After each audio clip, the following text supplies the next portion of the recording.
Good morning, good afternoon, good evening, wherever you are, and welcome to another episode of The Ways We Move, the podcast that highlights innovative mobility solutions and the people behind them. And I can't think of a better person to invite to this podcast today, someone who definitely defines the realm of innovative mobility solutions, but also who she is as a person. This is part of our segment of Women in Mobility. And well, I guess I should say it is Dawn Zoldi, and I've been wanting to have her on the call on our session for a long time because Dawn is absolutely amazing, and I don't even know where to start to say how incredible this person is. I mean, for crying out loud, she was a colonel in the military. She had an interesting role, especially as a woman in a very male dominant kind of world, but she's also someone who went through the transition from military to civilian life. And may I add, very well done, successfully done. Dawn, Dawn does so many things that it's really hard to pinpoint her. But the one thing that she does really well is she's also, just like me, a communication person at heart. She's very enthusiastic and lively, but sometimes you can be a little flighty like this, but she's not. She's down to earth. She has her feet well on the ground. She has long sight view. I can't say enough great things about her. She is at the head of P3 Tech Consulting, a company that works around communication. And of course, you might have seen her work even all the way out to NPR and other great outlets like that. So without further ado, we'll have Dawn talk a little bit about the military involvement in what we call advanced air mobility, but also transitioning from the military world to civilian life, which is not always very easy. And last but not least, we'll talk a little bit about the why there is a sort of a split between the drone world and the passenger eVTOL world inside of advanced air mobility, and there really shouldn't be. But Dawn has a theory as to why that is, and I have to say it impressed me because I think she pretty much hit the nail on the head. Without further ado, let's hear from Dawn. Dawn, take it away. Fantastic. Well, Dawn, please introduce yourself. Who is Dawn? Well, I appreciate that. Hey, everybody. Dawn Zoldi here. I am the CEO of P3 Tech Consulting and also the publisher at Autonomy Global as of this year. I know we'll talk about that more. So that's kind of what I do in terms of my titles and, what I'm doing in my business right now. Excellent. Fantastic. So, there might be a person or two on this planet who don't know you. And if you don't, where the heck have you been? But tell us a little bit about exactly what's your background in all of this. And I've known you for a while. I've been following you for a while. And I just barely checked out your background in LinkedIn because I like to be surprised. So surprise us. What is your background? Awesome. Thank you. So retired United States Air Force Colonel. I was about 25 years active duty. I was a Wow. JAG officer, so Judge Advocate General's Corps, Yeah. military lawyer, like a few good men, but not really. Uh, and so that was kind of most of my adult life, honestly, being in the graduating law school, jumping right into the military, doing that for most of my career. Once I retired and hung up the uniform, I still spent 2 years in the Air Force as a federal civilian. I was an associate general counsel for business matters at the United States Air Force Academy, out of which I had retired. So I took off my uniform and put on a suit, left Friday, showed back up long weekend Tuesday. That was weird, in the same office. Did that for 2 years. And, my boss was in the Pentagon. And then after that, towards the end of that, and honestly why that ended, I created my company. And we could talk about that story if you want. Yeah. Yeah. But, then I did 1 year as the deputy director of the Air Force Academy Center for Character and Leadership Development. And that was 2020, the year that wasn't, right? When COVID hit. I was leading Nice. that center. I wound up by default leading the center due to some retirements and whatnot. So that was a crazy time while I was building my business, P3 Tech, which I pushed the button on October of 20. So yeah, that's kind of the journey. Yeah. Yeah, so it's really interesting what you said because obviously this is a segment on women in mobility and he certainly fit the profile. But going from military to civilian, how was that I mean, especially, women in military, that's a whole new set of complex, right? And then how was that transition to go from that to a civilian? It's That must have really been. interesting. It's almost easier being a woman in the drone industry or, kind of in the advanced aviation and emerging technology industry than it was going from a uniformed officer where you're wearing a rank that demands respect to putting on, a suit where nobody knows that maybe they don't know that you're a retired colonel. And That's true. it was a weird transition because, you would walk in the room previously and immediately kind of command respect. Whereas when you walked in the room in your business suit, you know, not so much, So that's just kind of the culture, I think, in the military. But I found in the civilian sector, it's a lot more welcoming. Even though the tech sector, generally speaking, is very male dominated, I still find it to be easier to maneuver and less about, rank or position or things like that, if that makes sense. Yep. No, I think it makes a heck of a lot of sense, but I think also your experience, yeah, your experience is very unique, especially in the military, and then the transition, and then of course, very important point that you made about AAM being more, little bit more welcoming to women, because we know that aviation hasn't been very welcoming. You know what I did find out though, and this is kind of relevant, but MIT in the 1960s, when they started opening computer classes, well, guess who signed up? Women. And it was full of women to the point where it threatened these boys. And a year after, they were all replaced by men. And that's why IT is dominated by a male world these days, mostly, because I'm not Interesting. blaming MIT for that. But yeah, so I think it's the same thing that we've seen before. What are they scared of? Seriously, what's up, guys? Come on, I just don't be know. I big mean, tough look, guys. I think everybody's awesome. It's interesting though, Nick. I worked with a two-star general and he really had no filter. And I remember at one point he said to me, I really like surrounding myself with women because they work harder, because they have something to prove.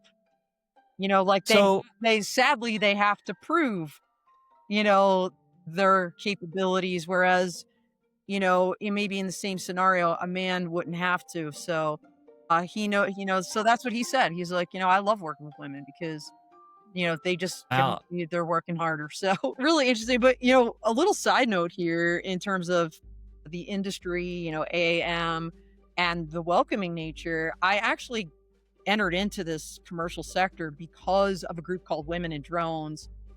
yes, When I was associate general counsel, I actually was nominated for and received a leadership award, the Women to Watch, it was called at the time, in drones. And nice.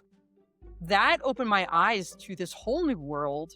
I had already been doing drone stuff in the military, right? So I had already been involved in the policy aspect of it on the military side. And in fact, that's kind of the basis for which I won the award. But after meeting people and, them wanting to work with me, and then kind of going back to my office and they were like, wait a minute, you're a business matters attorney. Why are you getting awards for drone stuff? That's not your job. And I'm like, okay, not my job. Great. I'm going to open a business. And then the heads exploded, right? Like, what do you mean? You're a GS-15. Why are you Why are you? Yeah. Yeah. I'm like, it's off duty employment. And then it just kind of all happened from there. But it's been awesome. Yeah, definitely. I mean, I keep on wanting to go in one direction, but everything you're telling me is like, wait. I want to know a little bit more about that. But before we get to your company, what you guys do, I did want to say something too, because you're right. Working with women is so much easier. I don't want to say than working with men, but I work with a lot of men, obviously, and I can tell you, we've got 150 projects in the air. None of them are landing. It's the craziest thing. I worked with two women, and in 8 months, we were able to design an advanced air mobility master course, master class. A kickoff is next month, end of next month. I swear to God, I go to sleep. I never have to think about, did they do that? Did they do that? Did they do that? Did they follow through? And it's just absolutely. And most of my life, I actually work more with women and men. And it's true. I've always found the same thing. Plus it's fun working with women. You get the other side of the story. With guys, it's always like, I mean, I know how you feel, you know how I feel, blah, blah, blah. So it's a greater challenge. It's a smarter challenge. And they keep me up and, they keep me on my feet. I can't mess up.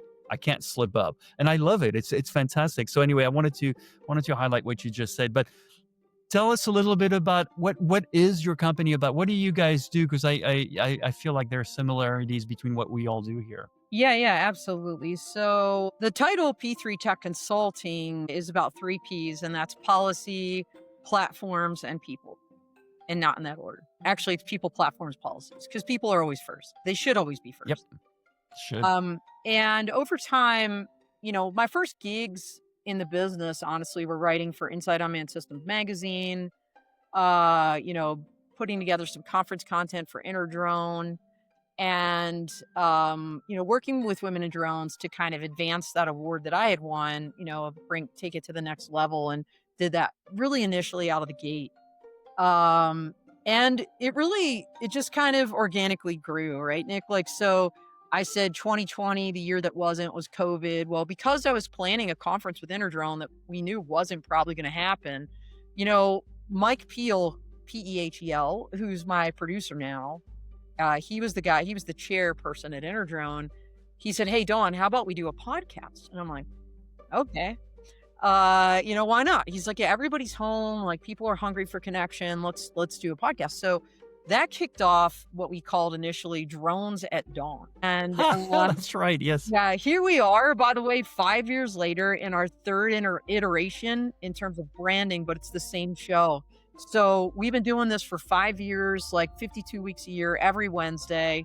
Maybe we had it initially on Mondays, but for the last several years, it's been on Wednesdays. And these are about company profiles where I interview people. And so I went from drones at dawn to the dawn of drones to now the dawn of autonomy. I love it.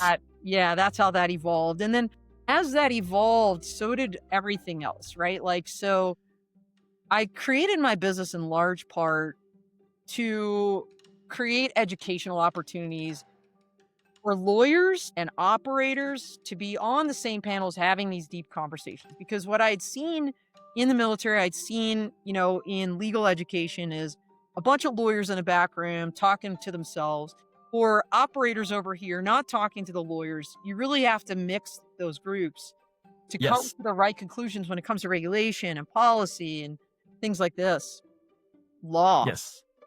So that kind of spawned my Law Tech Connect. And so that's my educational event. And next year will be year 5 for that.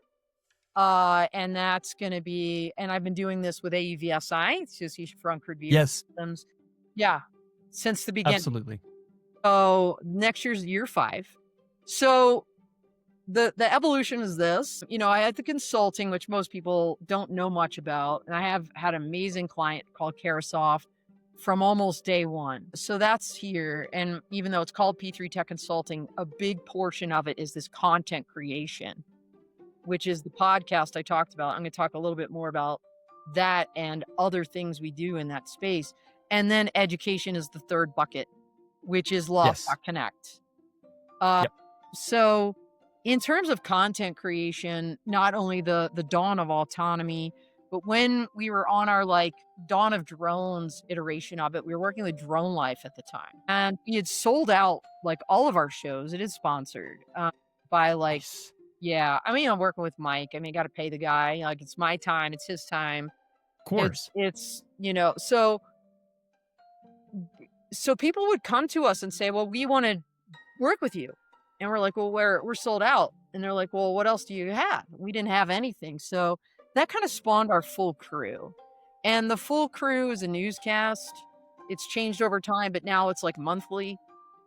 3 guests on a panel talking about articles, super fun. We had a leadership podcast along the way, kind of fizzled out, unfortunately, because it was my baby and I loved it. And we do product releases for people, almost like QVC commercials. Very different from the Dawn of Autonomy, which is more like tell us all about the company and everything that's happening. Any updates? This is like a deep dive into one thing. Like a product, a service, a new thing that, or an initiative that somebody's launching. So that's kind of all under the content. And the biggest thing, I know I'm monologuing here, so you can jump into the question. January of this year, I opened up Autonomy Global. So, you know, Okay. once we became the Dawn of Autonomy podcast, and now we're doing all these full crew episodes, and we're talking about robotics, and we're talking about AI, and, maritime technologies, and we're talking about that in lots of Thank you. all of it, defense and commercial, dual use, Yep. all of it. Dual use. Space, by the way, space is another thing that we Yep. talk about and Absolutely. I write about. I realize, nobody really has a digital hub that's capturing all of these things. Like, there's silos. You and I were talking about There's silos before silos. we Yep. dialed in. Absolutely. But to me, that eVTOL air taxi crowd can't exist without space, nor can the drone crowd. And the Absolutely. EV crowd, there's lessons learned on batteries. Like, so many of these things, as I walk to different shows, and we do live streams, by the way, too. That's another thing we do. Yep. Yep. All of these things, I'm like, we need one place to put all of this. And it really tracked the podcast we were already doing. There were so many other artists out there doing things. And yeah, I just about this time last year, maybe it was July, I decided I'm going to go for it. Let's do it. Let's open up Autonomy Global. So I started working with a web developer to make this beautiful website in 15 languages.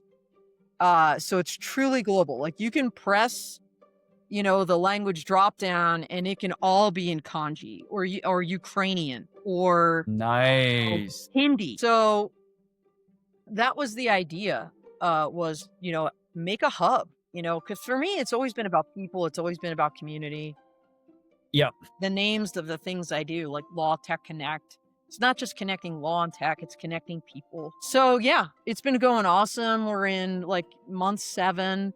And really at month 6, we realized, by the way, when we started, my goal was, all right, one article every Monday, Wednesday, Friday, original article, not like a press release. We can post those all day long, but like a That's written easy. thought piece. And I gathered, initially I had a cadre of maybe 10, 12 people that were going to write for me as my ambassadors. Yes. How many of them are still writing, right? We're up to 20 of them now. Wow. Congratulations. By the end of February, only 60 days in, we realized we had so much content, we had to publish every day, Monday through Friday. Yep. So Good. every single day, original article, plus all my podcasts are up there. We've got resources, white papers, events, all kinds of things on there.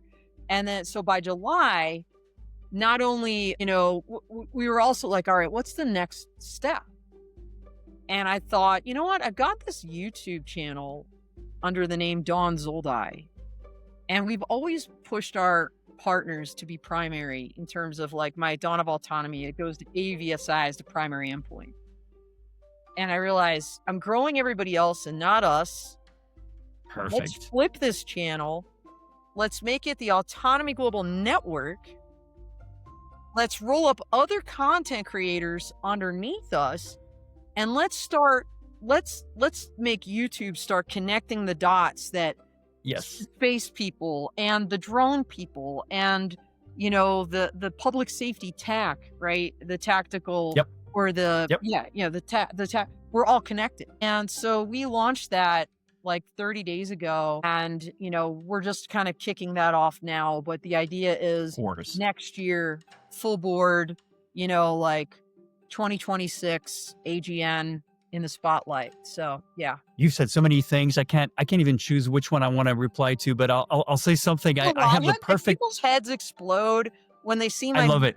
because they're like, wait a minute, what? How do you? So I usually have to meet with somebody and explain, this is what I do. Yep. This Yep. is how it connects, and I tell people look, you can buy articles and ad space, but some people just watch videos. Exactly. And that's something that I think is very similar between what you and I, how we function is I'm the same way. I want to incorporate everything. But before we do that, there is one person I need to get you in touch with because I had her on this podcast. Unfortunately, the video wasn't working at the time. Sarah Nelson at Emory. By the way, so I've been working with Sarah for years. She's amazing. Fun fact, I don't know when this is releasing, but she just did this amazing white paper for my site, Autonomy Global, on the Notice of Public Rulemaking for Part 108, Beyond Visual Line of Sight for Drones. Perfect. So that is up there. She's been speaking at my Law Tech Connect for several years. You Yeah, I know, mean, moderator. She's awesome. she's perfect. She's I love awesome. it. You know, even though there was no video, she did as well as anybody else. I was just like, wow. So I Yeah. said, Sarah, whenever you want, you come back because I love talking to you. I learned a lot. But I understand what you're saying about connecting and being a hub because what was it about 2, 3 years ago?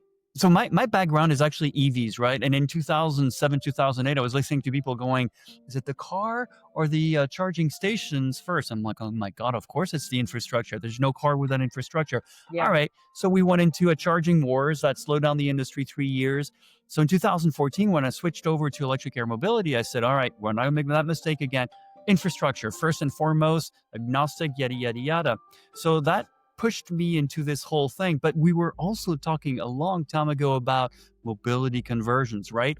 So about 3 years ago, we finally have had it. Like all of us are like, okay, just why are we only talking about eVTOLs and vertiports, right? We need to talk multi-ports. We need to talk convergence of mobility.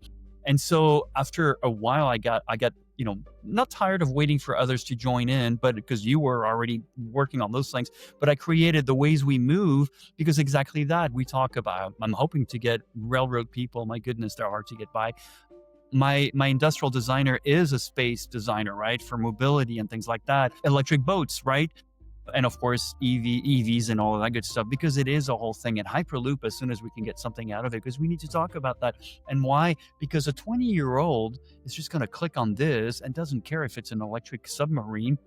Who cares? Yeah. Right. So that was the whole point of it. But the highlight is really the people. Why are they doing this? What are we planning for? So, Yeah. wow, so many things that I want to talk about and we will get to talk about. But that's exciting. And it sounds like there's a lot of parallels in what we're doing and everything. And sure. who knows, maybe it'll be complementary one day or another. So that's something I certainly look forward to. One of the questions I wanted to move into, because we're about 20 minutes into this, is what do you now see inside the industry? I mean, obviously 10 years ago, it was a very naive, we're going to go building top hopping to another building top. And eventually, tra-da-da, there's a parking lot of all the things, right? Yes. Now it's a way more mature discussion that we have. The drone industry has completely exploded now. Oh, well, that's a terrible choice of word, but Yeah, has definitely, unfortunately, there are drones exploding in Ukraine, and you know what? Do you know that there are 500,000 gasoline cars that go up in smoke every year? One EV goes up in smoke, and that makes the headlines, right? yeah, exactly. 145,000 gasoline stations go up in smoke every year. Never hear about that. One charger goes up in smoke, it's all over. So it's like, yeah, don't get me going with, if a drone explodes, please. But those industries are getting really way more mature, way more mature than people. I still hear people like airport executives saying, oh, really, when is that going to happen? Is the technology ready? Well, in 2019, I was in Guangzhou and EHang was already transporting people across the river, the Yellow River, all the time. So tell me a little bit about what you see from your neck of the wood, from your angle, because I'd love to know. Yeah, sure. Totally agree. There's been a level. Let's talk the drone side, and then we'll talk the air taxi side or eVTOL side. I mean, sadly, there are sides, right? Like they're not one community. They're very distinct right now. Although at some point they're gonna need to share the same airspace, and like you said, possibly be in a multimodal hub or transportation hub out of a city center that might include buses and trains or whatever that looks like. So Has people to aren't happen. really thinking holistically right now, but so I'm just going to kind of stick with the silos. So on the drone side, I mean, we've seen an incredible amount, an arc, I'll call it, of professionalism over time. More complex operations. I have to give the FAA props here, no pun intended. Uh, they've been working hard in the background. Look, we've been Yeah. really safe Yeah. airspace. We've seen some crazy commercial airline incidents, and it almost feels like every day you're stepping on a plane. It's like, is this Russian roulette? I feel like the drone industry is almost at a point of more greater safety, but I'm not sure. Yes. Maybe what we're seeing in the news. But the point is this: the FAA, up until very recently, safest airspace, in the world. Yes. And perhaps Yes. it still is, right? Despite what we're seeing in the news. And so there was a great hesitancy to introduce these new aircraft into the airspace and assimilate them in a way with these other aircraft. How do you do that? It was really, and it still is hard. We're not there yet. But over time, as the leaders in the drone industry showed time and time again, first, we had the test sites. Then we had, the integration pilot program, the FAA's IPP, that turned into the Beyond Yep. program, which Yep. now apparently is Beyond 2. Quietly, that happened. Nobody talked about, but that's a whole nother I thing. know. It was such a buildup, and there it Yeah, is. It's gone. it it's still around and it's still the same players, but that's okay because they have the corporate knowledge, and what they did was show the safety cases, like with the flights, the demo flights, the R&D, all of that. Folks like Chula Vista PD, as an example, in public safety, Yeah. very public operations, coined the term drone as first responder, DFR, where Nice. I didn't instead know that. of sending a patrol out, when they get a 911 call, they'll fly a drone to get situational awareness of what's happening before they then designate resources to that. And things like that were so groundbreaking and so successful and so safe that over time, Yes. FAA felt comfortable not only leaning way forward when it came to public safety operations, but then also for things like drone deliveries and granting waivers and exemptions and letting industry take lead and sitting back in real world, that they call them operational evaluations, like in the Dallas Fort Worth area. You had Wing, Mm, Grown Up, and Mana from Ireland, in this neighborhood, right. delivering goods, and their public safety group there, I think Arlington PD or something. And all of this just showed, like, we can do this. And so, there was a beyond visual line of sight, because that's the key to scaling, right? Drone operations. You can't just have it Absolutely. under Part 107, which is the seminal rule for commercial ops. Has to be in your visual line of sight. Why? See and avoid, right away, well clear rules, all of that that apply to drones. Just a whole different animal when there's no pilot on board, So anyway, the FAA convened this Beyond Visual Line of Sight Aviation Rulemaking Committee, the ARC. They published a report in 2021. And it was like a 400 plus page report, if memory serves. And everybody's like, oh, there's going to be a rule soon. And there was no rule. Like, where are we on this? And it just feet dragged and time dragged and companies died. There was death and dying, right? Because it's like, we can only live on, angel money for so long. And people are like, why are we not making Yes. profit? Yes.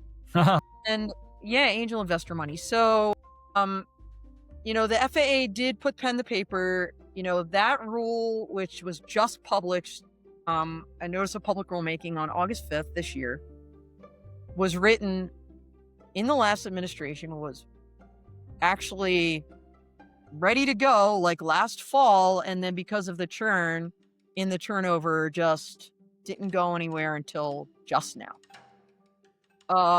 So the FAA, has been granting waivers, has been giving exemptions, leaning forward with the authorities they had, writing this thing diligently, and now we finally have something. It's like 700 plus pages long, but people are excited. Like, there's a new breath of fresh air into the drone industry, because they're like, maybe there's going to be this light at the end of the tunnel, and it's not a Mack truck that's going to drive us over, right?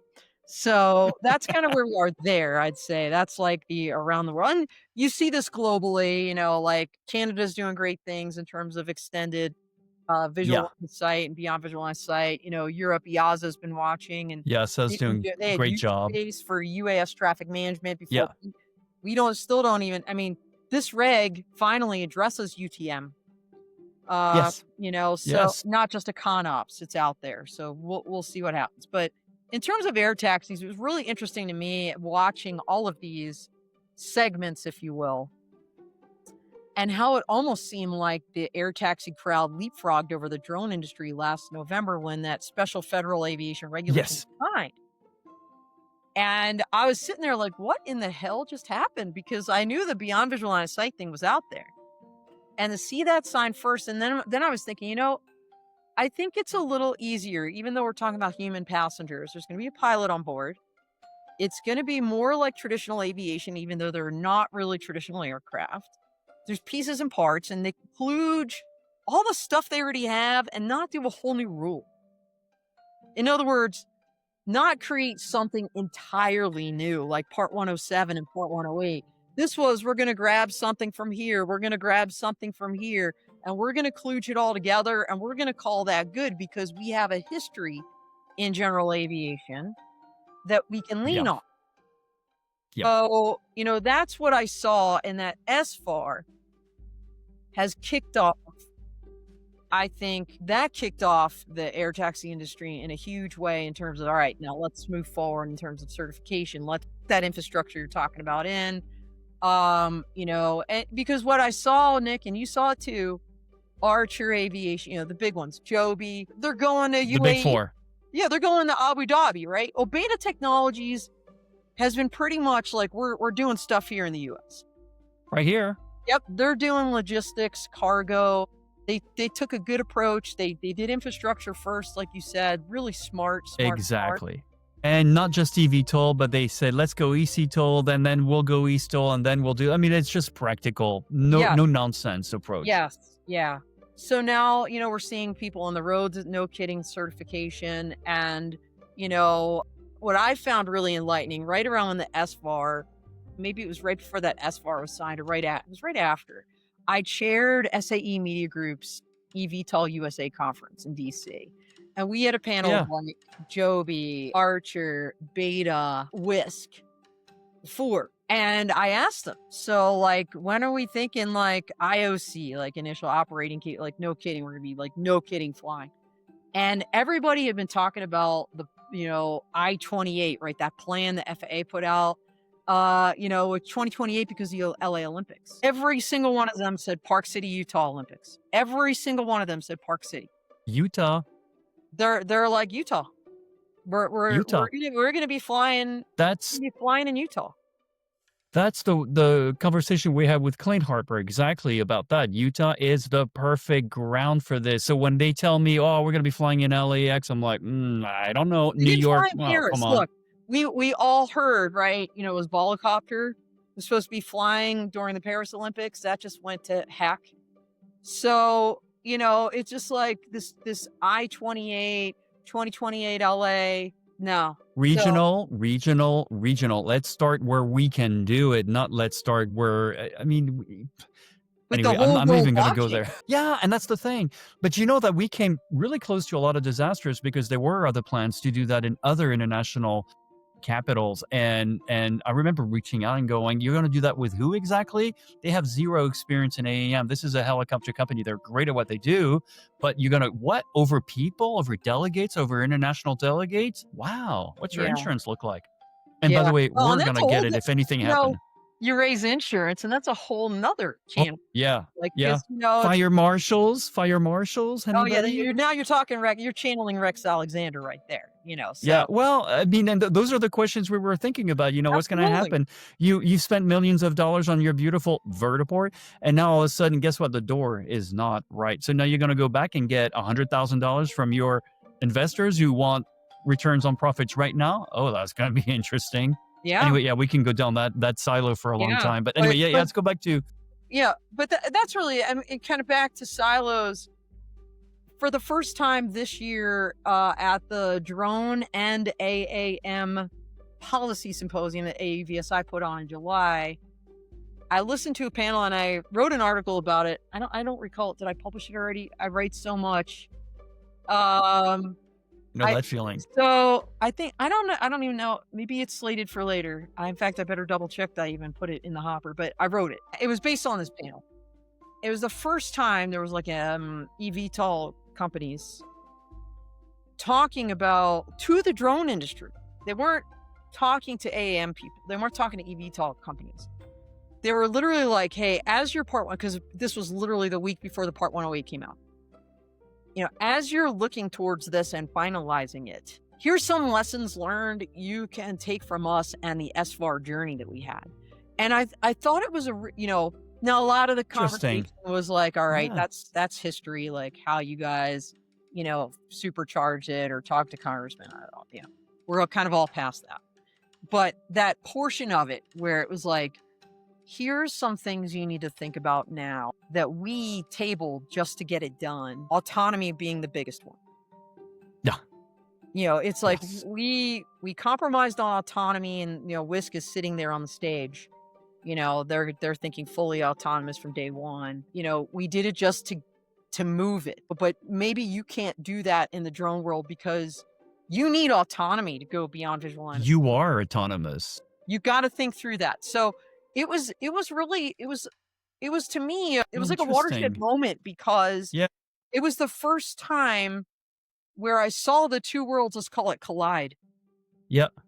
in Yeah. terms of, you know what I Haha. mean, like advice, Yeah. and here's some things that directly translate. So that was pretty cool. So this is something that I wanted to ask you. I mean, we both agree, and I think we all agree that education. I mean, technology is not the problem. We're waiting for regulations. In the meantime, education is really what's needed right now. That was the question I wanted to ask you originally. Why is there such a split between both the drone industry and we're going to call it the eVTOL, eVTOL, whatever, PAX industry? Up until last year, I was still talking to vertiport designers who said, "Oh, I don't want these drones near me." I said, "So you're going to operate passenger eVTOL service without any drones in the air to give you all that live data and everything that you need? How are you going to do that?" And these guys were really good at, supposedly, at UTM, and I thought that's insane. And these two worlds, they have to come together. So what you just said there is wonderful. What's your take on that? Why are these two cousins not talking to each other? What is it? It's like Apple and Microsoft all over again.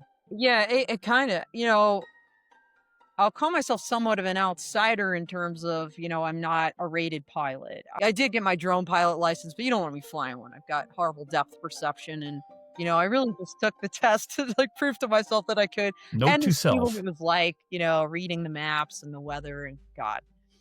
But I'm watching, and here are my thoughts. The drone industry started in large part with a bunch of hobbyists, and it was really recreation focused. And it really wasn't until 2016 with the Part 107 that the commercial stuff started kind of moving in a more serious manner, other than, real estate photography. And not to denigrate real estate photography or cinematography, very hugely important uses, very popular and awesome, honestly. Yeah. Yeah, it was the boost.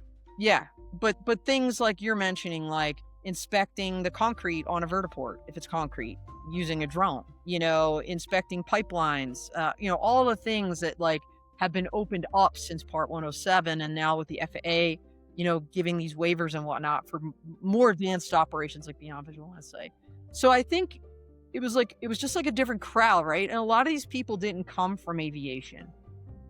Yeah, I think that's it. That's exactly it. A lot of them weren't, Sarah Nilsson, we talked about her earlier. She's also somewhat of a unicorn in the industry in terms of being a rated pilot who's also a drone pilot, who, by the way, also is a lawyer. God love her. Exactly. Check, check, check. So like I think Jonathan Ruprecht also checks those boxes. There's not a lot of them running around. There are not a lot of them. No. Not a lot No. of them running around. So then you have like this eVTOL crowd, who many of which, if they didn't come directly, some of them are outright Silicon Valley, just techies. Yeah. Yeah. And that's the But nature of some the of beast. them Yes. are, but they were smart enough to hire those and bring into the circle Yes. those aviation, whether it's business aviation crowd or commercial, pilots or helicopter pilots, into their sphere. And they already had that kind of safety management system culture and things of that nature that wasn't prevalent in the drone world. And so I think it was a little, Excellent. the us versus them started kind of with this safety stuff, which is hugely important, in terms of, look, we know what we're doing. We're operational. We know how airlines work. You guys don't know what you're doing. You're trying to do drone deliveries. You're calling yourself a 135 airline, so I think Yes. that's probably where the rub is. And like you said earlier, I think there's some missed opportunities in terms of what can we learn from each other? What airspace are we sharing? in terms of battery technology, charging, all of these things, there's crossovers. There's a lot of crossovers, and Yeah. and I know in the background we're all kind of working on ideas, on conglomerations, consortiums, and things like that. We will make it. Everything starts with a good idea, and eventually it materializes. Sometimes it takes 5,000s of them, but we will get there. Yeah, for sure. Don, we're getting at 40 minutes, and that's usually Yes. around the time when we start to ask the more personal questions. Is Okay, what go is for it. wrong with you? What is wrong with you? Why don't you just get a regular job, get a mortgage, pay your taxes, and just be normal like everybody else, right? So what gets you out of bed in the morning? Wow, what gets me out of bed in the morning? Stress. It's so funny. No, like, you're laughing, Perfect, honest answer. Thank you. but my husband reminds me constantly, he's like, "You're retired. Do you realize you're What's that retired?" word now? I Retired? What's that? What right. does that mean? It's just like, but no, actually, I just keep building and growing in this, P3 Tech and Autonomy Global now. It's taken on a life of its own, and I love it, and I have contractors that work for me that depend on me now. I've grown kind of a global community and followers, and frankly, it's just super fun. So, yes, I get stressed out, like, "My God, we haven't sold the November sponsorship." Like, that's a big one. How's that gonna go for everybody that relies on me? That's the kind of stuff I think about, but what motivates me is just, I think it all comes down to the people thing, like, I'm one of those extroverts, and, just making those connections, being Oh, able to having the privilege like you, Nick, to listen to people's stories, help them oh, tell those stories, and then gathering that information and, like, connecting the dots, like, wow, okay, you need to talk to them. Did you even know they're out there? I tell people, if you want a PhD in emerging technology, check out my website and just read my articles and watch my that's podcast. it. That's it. I have over, I think on my YouTube channel right now, not including all my channel partners that we have as part of Autonomy Global Network now, over 500 videos. Yeah. And Yep. there's like golden nuggets in there. There are. Yeah, there really is. And then the articles I've written, the privilege of having written for Inside Unmanned and Drone Life and Inside GNSS before kind of launching my own thing. It just taught me so much, and kind of made me who I am. So, that's what motivates me, is sharing that knowledge. It's connecting people. It's constantly learning. Like, I'm one of those Yes. lifelong learner types. So I'm a geek, and I love learning new things, and it's just so fun. I just love it. I totally relate to that. I love sitting down with a founder or even an engineer or a physicist or some researcher and going into their mind and going, huh, and then turning around and telling people, Yeah. this is what it means, right? Talk about like down, wash out, wash and everything. And then you talk to people, well, the air is going to blow this way, which means blah, blah, blah, blah, blah, blah, blah. Yeah. That is exciting. I mean, it's It exciting, is. right? And then you can It see is people cool. all of a sudden going, they're placing themselves there in that vision. And that's the sweet spots. Yeah. I understand a little bit about what you're saying there. Very cool. Well, Dawn, I wanted to thank you for taking the time to be here. And again, it really is an open invitation. I really would like to have you back so we can talk about plenty of other things, because I should have written down everything you've talked about. Thankfully, I think AI will transcribe everything, but There there's you so go. many things we need to visit and talk about. So maybe the very last question would be, what would you like people listening to us right now or watching us, what would you like them to walk away with if you had one thing to say? Wow. I love it. You should say Well, no, 5 things. But look, I would love for, I'm sure of folks in your crowd, they're not following me, because when I started out, it was Drones at Dawn. It was the dawn of drones, and I somewhat became pigeonholed as like, oh, she's the drone lady. Yep. And it's like, well, no, actually, we're talking about everything, and this is all connected, and so the rebrand, to take hold requires me to have like the eVTOL crowd actually watching my stuff, or God willing to actually be on my podcast. So that's my plea to folks out there is, check out Autonomy Global. Some of my eVTOL and AAM articles are frankly my most popular, some of which were written by Sarah Nilsson. She's one of my Yeah. ambassadors. Rex is one of Yeah. my ambassadors. Of I've got course. Harper as one of my Yep. ambassadors. These are all names Yep. you know, and they're writing for me. So if you're not reading Autonomy Global or subscribing to my newsletter or checking out my podcast, all these people have been on my shows. They've been, part of Law Tech Connect. We're all connected. So connect with me and on Yeah. LinkedIn too. And that would be On my, LinkedIn. yeah. Yep. Absolutely. Plus, you'll come back here anyway, so we can talk I about love more that. and more Thank of you that. so much. Absolutely. Thank you for having me. For Yeah, my pleasure. And again, seriously, it's an open invitation. You can come back whenever you want, and we can talk about a heck of a lot more because I know you and I can talk about a lot of different things. So that'll be fantastic. And to you, please share, subscribe, like, tell us what you think. We want to hear from women who are thinking maybe, gosh, come on, we've got great example. Dawn is one of them. What you can do in aviation, mobility in general. We'd love to hear from you. We'd love to hear your thoughts. Has your idea of advanced air mobility, which by the way, I like what the European call it. What is it? Innovative air mobility. Yes. Your idea of AAM, has it changed? Is it different? Do you picture yourself there? Do you have an understanding of it? And, we'd like to hear your thoughts. So, for those of you, we will see you again next week with another special guest. And again, thank you, Dawn, for being with us today. That was really amazing. Thanks for having me.